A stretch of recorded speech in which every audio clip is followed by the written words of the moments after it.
Hello everyone, welcome back to my channel. आज का जो हमारा टॉपिक है वो है भारत में प्रारंभिक शिक्षा का प्रचलन। तो आज हम भारत में प्रारंभिक शिक्षा का प्रचलन के बारे में, उसका इतिहास और उसका किस तरीके से भारत में विकास हुआ उसके बारे में जानेंगे। प्रारंभिक शिक्षा का अर्थ। तो प्रारंभिक शिक्षा का अर्थ होता है कक्षा 1 से कक्षा 8 तक के बच्चों को दी जाने वाली शिक्षा। तो ये जो शिक्षा है ये कक्षा 1 से 8 तक की शिक्षा है। 6 से 14 वर्ष के बच्चों को दी जाती है। जो 6 से 14 वर्ष की आयु के जो बच्चे होते हैं उनको जो शिक्षा दी जाती है उसी को हम प्रारंभिक शिक्षा कहते हैं। शिक्षा का यह चरण बुनियादी विकास की नींव रखता है। आगे जो भी विकास होने वाला है तो उसकी बुनियाद है ये शिक्षा, जो प्रारंभिक शिक्षा दी जाती है। प्राचीन भारत में प्रारंभिक शिक्षा। जो प्राचीन भारत था उसमें जो प्रारंभिक शिक्षा का स्वरूप था वो ऐसा था कि जो शिक्षा है वो गुरुकुलों में दी जाती थी। उस समय गुरुकुल प्रणाली थी, मौखिक शिक्षा दी जाती थी। मौखिक रूप से जो गुरु हैं वो अपने छात्रों को शिक्षा देते थे। संस्कृत, वेद, गणित जैसे विषयों की शिक्षा दी जाती थी। इसके साथ साथ जो उस समय उच्च जातियां थीं, शिक्षा उन्हीं तक सीमित थी। महिलाओं व शूद्रों को वंचित किया गया। महिला और शूद्रों तक शिक्षा नहीं पहुंच पाई। तो प्राचीन भारत में प्रारंभिक शिक्षा का रूप कुछ ऐसा ही था कि जो प्रणाली थी वो गुरुकुल थी, मौखिक रूप से शिक्षा दी जाती थी। तो ये हमारे प्राचीन भारत में प्रारंभिक शिक्षा की स्थिति थी। इसके बाद है मध्यकालीन भारत में प्रारंभिक शिक्षा। तो मध्यकालीन भारत में प्रारंभिक शिक्षा जो थी वो मकतब व मदरसों में दी जाती थी। तो मकतब व मदरसों में कुरान, फारसी, गणित इन विषयों की शिक्षा दी जाती थी। सामान्य जनता तक शिक्षा की पहुंच सीमित थी। तो सामान्य जनता तक शिक्षा नहीं पहुंच पा रही थी।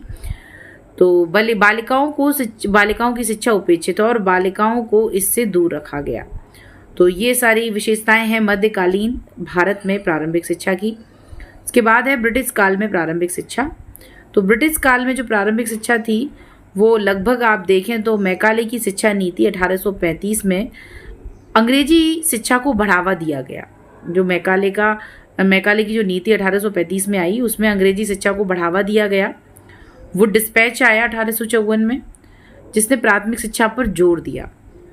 गांधी जी की बुनियादी शिक्षा योजना आई 1937 में। तो इस तरीके से ब्रिटिश काल में भी प्रारंभिक शिक्षा के लिए बहुत सारे प्रयास किए थे। इससे पहले वाली क्लास में हमने ब्रिटिश काल में प्रारंभिक शिक्षा एक अलग से टॉपिक को बहुत अच्छे से पढ़ लिया है। यहाँ तो सिर्फ हम शॉर्ट में देख रहे हैं। स्वतंत्रता के बाद प्रारंभिक शिक्षा का विकास। तो जो स्वतंत्रता के बाद जो प्रारंभिक शिक्षा का विकास हुआ उसमें अनुच्छेद जो 45 है उसमें निःशुल्क शिक्षा का लक्ष्य रखा गया। संविधान के अनुच्छेद 45 में निःशुल्क शिक्षा का लक्ष्य रखा गया और जो 86वां संविधान संशोधन हुआ उसमें शिक्षा को मौलिक अधिकार बना दिया गया। और भी बहुत सारे बदलाव हुए। आरटीई अधिनियम 2009 आया जिसने 6 से 14 वर्ष तक की अनिवार्य शिक्षा का प्रावधान किया कि जो 6 से 14 वर्ष के बच्चे हैं उनको अनिवार्य रूप से शिक्षा मिलनी चाहिए। तो स्वतंत्रता के बाद बहुत सारे प्रयास प्रारंभिक शिक्षा के लिए किए गए। इसके बाद है प्रमुख सरकारी योजनाएं। तो जो सरकारी योजनाएं चल रही हैं उनमें से कुछ ही योजनाएं हम देख लेते हैं, जैसे कि सर्व शिक्षा अभियान, शॉर्ट में कहते हैं इसको SSA, समग्र शिक्षा अभियान, मिड डे मील योजना, राष्ट्रीय डिजिटल शिक्षा नीति।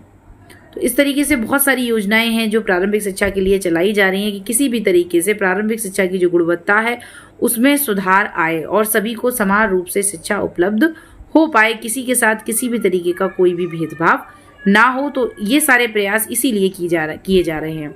इसके बाद है निष्कर्ष, गुरुकुलों से डिजिटल स्कूलों तक की यात्रा। तो गुरुकुल से लेकर आपने देखा, अभी हमने जो देखा प्राचीन भारत, मध्य भारत, उसके बाद आपका आया ब्रिटिश काल, उसके बाद स्वतंत्रता के बाद आप देख रहे हैं कि कहाँ से कहाँ तक आई है प्रारंभिक शिक्षा।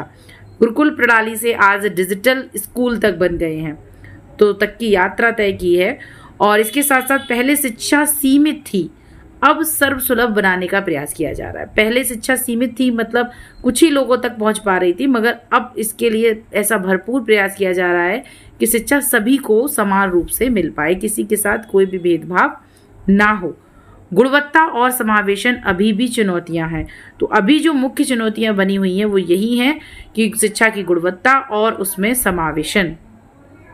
तो ये निष्कर्ष निकल के आया आज का जो भी हमने टॉपिक डिस्कस किया उसका। तो इसी तरीके की वीडियो पाने के लिए आप हमारे चैनल को सब्सक्राइब करें और वीडियो को लाइक करें। अगली क्लास में हम अपना नेक्स्ट टॉपिक लेकर आएंगे। धन्यवाद।